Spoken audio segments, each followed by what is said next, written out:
محمد نعیم یوسف اپنے YouTube channel safety with نعیم یوسف کے ساتھ آپ کی خدمت میں حاضر ہے۔ دوستوں میرا سلام اور آداب قبول کیجیے۔ پیارے دوستوں، آج کا یہ پروگرام بہت اہم ہے کیونکہ آج کراچی کے علاقے Mehran town Korangi industrial area کی ایک کیمیکل فیکٹری میں آگ لگنے سے 17 مزدور ہلاک ہو گئے۔ دوستوں اس ویڈیو کو شروع سے آخر تک پورا دیکھیے گا تاکہ آپ کو یہ اندازہ ہو کہ یہ فیکٹری ملازمین کی جان کیسے بچ سکتی تھی اور کیا کچھ ایسا ہونا تھا کہ ان لوگوں کی جان بچائی جا سکتے۔ دوستوں میرے چینل سیفٹی ود نعیم یوسف کو ضرور سبسکرائب کیجئے گا، لائک کیجئے گا، اور کمنٹس باکس میں اگر اس پروگرام سے متعلق آپ کے ذہن میں کوئی سوال ہو تو وہ سوال ضرور کیجئے گا۔ دوستوں واقعہ یہ ہے کہ آج صبح 10 بجے کے قریب Mehran town Korangi industrial area کی ایک فیکٹری جس کا نام BM لگیج انڈسٹری ہے، یہ plot number C40 sector GF میں واقع ہے۔ اس فیکٹری میں ایک خوفناک آگ بھڑک اٹھی اور شعلوں نے دیکھتے ہی دیکھتے فیکٹری میں کام کرنے والے ملازمین کو اپنے گھیرے میں لے لیا، جس سے آنن فانن میں ان لوگوں کو بچنے کا کوئی راستہ نہیں مل سکا دوستوں، اور آنن فانن میں ان کی ڈیتھ ہو گئی۔ ان افراد میں ہلاک اور زخمی ہونے والوں کی تفصیل کچھ اس طرح سے ہے۔ صدام عمر 25 سال زخمی، مدثر عمر 30 سال زخمی، رضوان احمد والاعجاز احمد عمر 40 سال ہلاک، محمد فراز احمد والمحمد عمر 29 سال، عبد الفرمان والسلیم احمد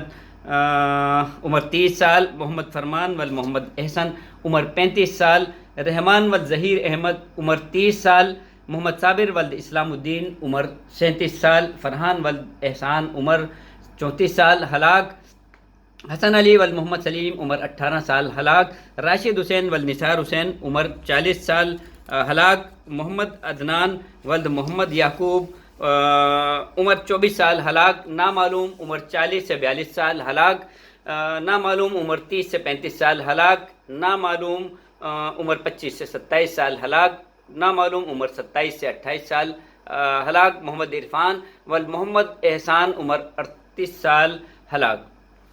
آگ کی اطلاع ملتے ہی فوراً فائر بریگیڈ ڈپارٹمنٹ، بلدیہ عظمیٰ کراچی کی آگ بجھانے والی ٹیمیں، فائر آفیسرز، آگ بجھانے والی گاڑیوں، بمائے اسنارکل اور ریسکیو کے چیف فائر آفیسر بلدیہ عظمیٰ کراچی مبین احمد کی قیادت میں جائے حادثے کی طرف روانہ ہوئی، اور ان لوگوں نے بہت سی مشکلات کے باوجود آنن فانن میں اس آگ پر قابو پانے کی کوشش کی، اور آگ میں جو پھنسے ہوئے جو لوگ تھے جن کی ڈیتھ واقع ہو چکی تھی، ان 15 افراد کی لاشوں کو نکالا اور ان میں سے 2 زخمیوں کو نکال کر ہاسپٹل روانہ کیا۔ دوستوں آگ بجھانے کی اس کارروائی میں 2 فائر فائٹرز اور چھیبا ایمبولینس کے 2 افراد بھی زخمی ہوئے، جنہیں بھی ہاسپٹل روانہ کر دیا گیا۔ دوستوں کیا آپ یہ جاننا چاہتے ہیں کہ آگ سے اتنی ہلاکتیں کس طرح سے ہوئیں اور کیا کیا جاتا یا کیا موجود ہوتا یا فیکٹری میں کیا انتظامات ہوتے کہ ان لوگوں کی جان بچ جاتی؟ دوستوں جب بھی کہیں آگ لگتی ہے، اگر اس آگ کو ابتدائی لمحات میں نہ بجھایا جائے، فوری طور پر نہ بجھایا جائے، تو یہ آگ صرف 3 منٹ کے عرصے میں ہی ایک خوفناک آگ میں تبدیل ہو جاتی ہے اور پوری طرح سے اس پریمیسز میں پھیل جاتی ہے اور بے قابو ہو جاتی ہے۔ اور دوستوں اگر یہ آگ کسی کیمیکل فیکٹری میں لگی ہو تو کیمیکلز ہونے کی وجہ سے اور مختلف ہائیلی فلیمیبل چیزوں کے موجود ہونے کی وجہ سے اس آگ سے نکلنے والا دھواں اتنا زہریلا ہو جاتا ہے۔ یہ کوئی عام دھواں نہیں ہوتا، اس میں کاربن مونو آکسائڈ کے علاوہ اور بہت ساری دیگر زہریلی گیسیں بھی شامل ہوتی ہیں جو آنن فانن میں لوگوں کی ہلاکت کا سبب بن جاتی ہے۔ دوستوں جب بھی کہیں آگ لگتی ہے تو اس آگ سے بچنے کے لیے لوگوں کو فوری طور پر انخلا کرنا چاہیے، یعنی ایویکویشن کرنا چاہیے۔ آگ لگنے والی جگہ کو فوری طور پر خالی کر دینا چاہیے، جس کو ایویکویشن کہتے ہیں، اور ایویکویشن کرنے کے بعد ایک سیف پلیس جس کو اسمبلی ایریا کہتے ہیں، وہاں جا کر جو کہ خطرے کی جگہ سے دور ہوتی ہے، لوگوں کو وہاں چلے جانا چاہیے، اور اس وجہ سے چلے جانا چاہیے کہ آگ 3 منٹ کے اندر پھیل جاتی ہے۔ اور دنیا کے ترقی یافتہ ممالک میں، دنیا کے جو بڑے بڑے ترقی یافتہ ممالک ہیں، ان میں بھی فائر ڈپارٹمنٹ کا اتنا کوئک رسپانس نہیں ہوتا کہ وہ 3 منٹ میں یا 5 منٹ میں اس آگ لگنے والی جگہ پر پہنچ جائیں۔ اس لیے سب سے پہلا عمل خطرے میں گھرے ہوئے لوگوں کا یہ ہونا چاہیے کہ وہ ایویکویشن کریں اور سیف ایویکویشن کر کے ایک سیف جگہ پر پہنچ جائیں۔ دوستوں لیکن اس فیکٹری میں گھرے ہوئے جو لوگ تھے وہ کیسے سیف ایویکویشن کرتے، کیسے اس جگہ کو خالی کرتے، کیونکہ آگ لگنے والی اس فیکٹری میں جس میں آگ لگی تھی اس میں نکلنے کا ایک ہی سیڑھی تھی اور اس سیڑھی پر آگ لگی ہوئی تھی۔ لوگوں نے یقیناً اپنی جان بچانے کے لیے چھت پر جانے کا رخ کیا ہوگا، لیکن چھت پر جانے والا جو دروازہ تھا اندر کی جانب سے اس میں بھی تالا لگا ہوا ہوتا۔ یہ لوگ کیسے ایگزٹ کرتے، کس طرح سے یہ لوگ اپنی جان کو بچاتے؟ دوستوں، ہم شاید اتنے بحث ہو چکے ہیں کہ اپنے ذرا سے مالی فائدے کے لیے ہمیں انسانی جان کی کوئی فکر نہیں۔ دوستوں، کیا فیکٹری، اب میرا ایک سوال یہاں یہ پیدا ہوتا ہے کہ ان دروازوں کو کیوں لاک کیا گیا، اوپر چھت پہ جانے والے دروازوں کو کیوں لاک کیا گیا؟ فیکٹری کے ان ملازمین کو اپنی جان بچانے کے لیے ایک تیسرا طریقہ یہ تھا کہ وہ کھڑکیوں کے ذریعے ایویکویشن کر کے اپنی جان بچاتے، لیکن کھڑکیوں پر مضبوطی کے ساتھ جالی لگائی گئی تھی۔ ان جالیوں کی وجہ سے وہ ایویکویشن نہیں کر سکے، وہ باہر نہیں جا سکے کھڑکیوں سے بھی، ورنہ یقیناً وہ اپنی جان اس تیسرے راستے سے بچا لیتے۔ دوستوں، یہاں پر میرا ایک سوال ہے، کیا فیکٹری انتظامیہ کے پاس اس جدید دور میں کلوز سرکٹ کیمرے نہیں تھے؟ کیا ان کے پاس گارڈ سسٹم نہیں تھا؟ شاید انہوں نے کھڑکیوں پہ جالیاں، گرل اس طرح لیے لگائی ہوگی کہ شاید وہ یہ چاہتے ہوں گے کہ ہمارا مال چوری نہ ہو، لیکن مال چور ہونے کے خوف سے کیا اس فیکٹری کو ایک چوہے دان بنانا ضروری تھا؟ دوستوں، آپ نے ماضی میں ایسے بہت سے حادثات بھی دیکھے ہوں گے اور سنے بھی ہوں گے کہ کسی بے حسی کی وجہ سے اور فیکٹری میں آگ سے بچاؤ کے انتظامات نہ ہونے کی وجہ سے بہت سارے لوگ اپنی جانیں ضائع کر چکے ہیں۔ دوستوں، ایسے حادثات سے بچنے کے لیے میں آپ کو کچھ باتیں بتاتا ہوں، ان کو نوٹ کیجئے۔ دوستوں، جب بھی ہم کوئی مکان بنائیں یا بلڈنگ بنائیں یا کوئی دفتر یا مل یا فیکٹری لگائیں، ہمیں سب سے پہلے اس میں فائر سیفٹی کے انتظامات کا جائزہ لینا چاہیے۔ فائر سیفٹی وہ اقدامات ہوتے ہیں کہ جو آگ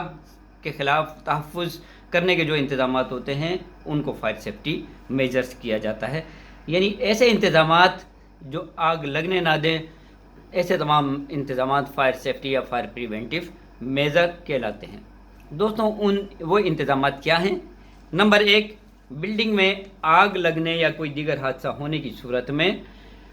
ایک سے زائد جگہ میں ایمرجنسی راستے ہونے چاہیے، سیف ایگزٹس ہونے چاہیے، اور دوستوں یہ ایمرجنسی ایگزٹس بلڈنگ کے باہر سے ہونا چاہیے۔ جیسے کہ ترقی یافتہ ممالک میں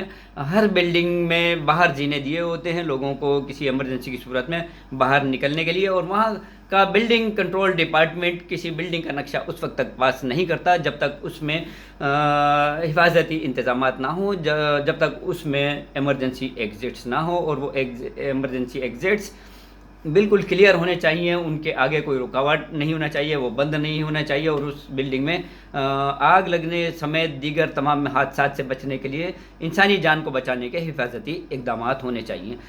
دوستوں، ان ایمرجنسی یعنی ہنگامی راستوں کو ہر قسم کی رکاوٹ اور بندش سے پاس ہونا چاہیے، اور صرف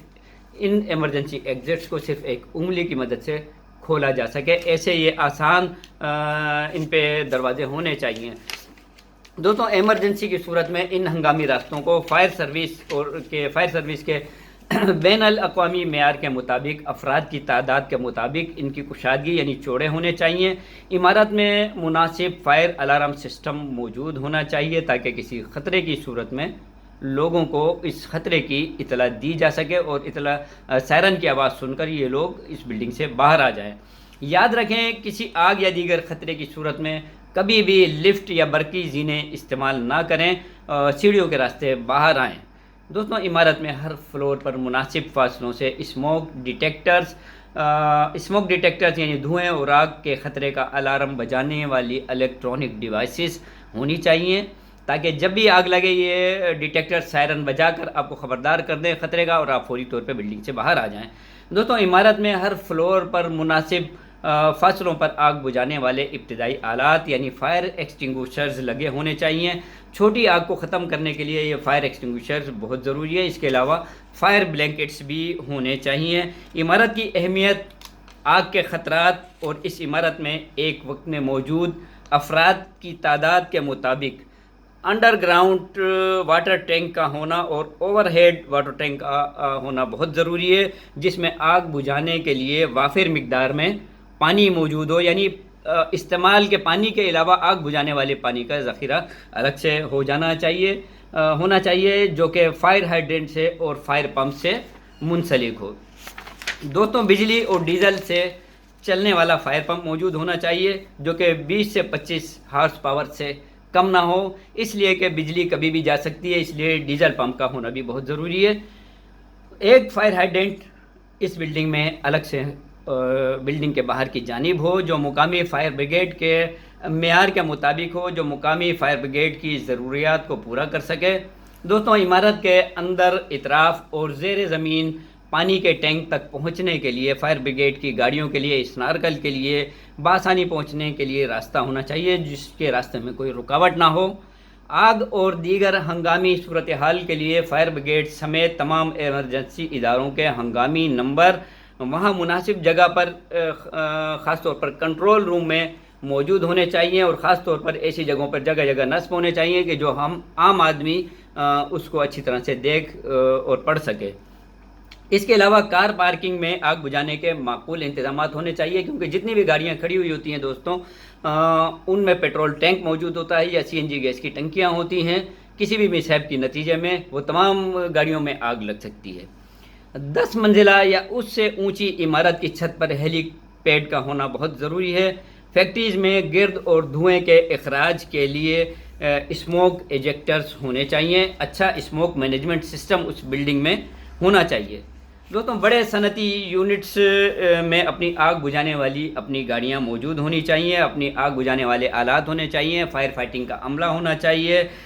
یہ عملہ مکمل طور پر تربیت یافتہ ہونا چاہیے اور اس کو محکمہ فائر بریگیڈ ڈپارٹمنٹ سے تربیت بھی دلانی چاہیے. لوگوں کو مختلف قدرتی اور انسان کی وجہ سے آنے